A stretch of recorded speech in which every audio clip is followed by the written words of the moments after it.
ओम नमः शिवाय साथियों, मैं प्रदीप सिंह, फाउंडर ऑफ अनंत विजय सेवा संस्थान। साथियों, आज आपको मैं श्रीमद् भागवत गीता का अध्याय 3 कर्म योग का श्लोक नंबर 9 का संस्कृत और हिंदी वाचन करके सुनाऊंगा।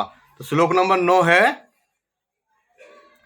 यज्ञार्थात् कर्मण्योऽन्यत्र लोकोऽयं कर्म बंधना तदर्थम कर्म कौन्ते मुक्त संग समाचार।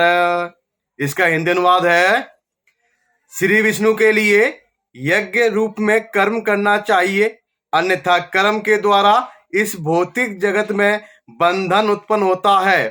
अतः हे कुंती पुत्र, उनकी प्रसन्नता के लिए अपने नियत कर्म करो। इस तरह तुम बंधन से सदा मुक्त रहोगे।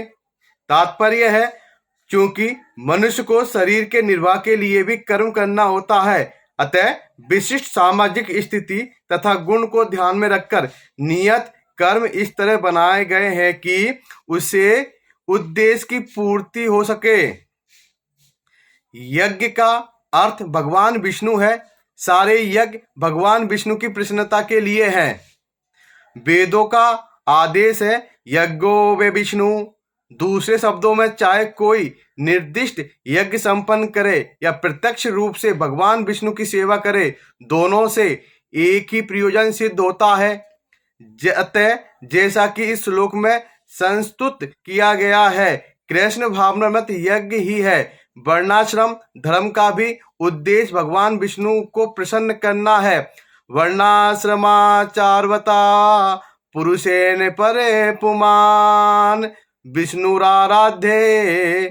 अतः भगवान विष्णु की प्रसन्नता के लिए कर्म करना चाहिए। इस जगत में किया जाने वाला अन्य कोई कर्म बंधन का कारण होगा, क्योंकि अच्छे या बुरे कर्मों के फल होते हैं और कोई भी फल कर्म करने वाले को बांध लेता है।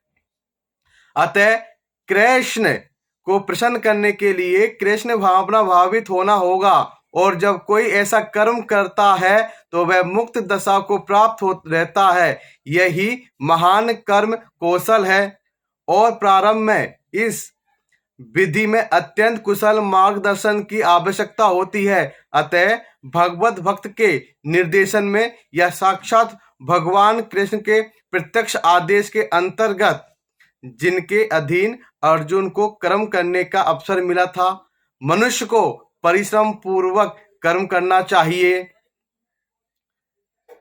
इंद्रिय तृप्ति के लिए कुछ भी नहीं होना चाहिए, अपितु हर कार्य कृष्ण की प्रसन्नता के लिए होना चाहिए।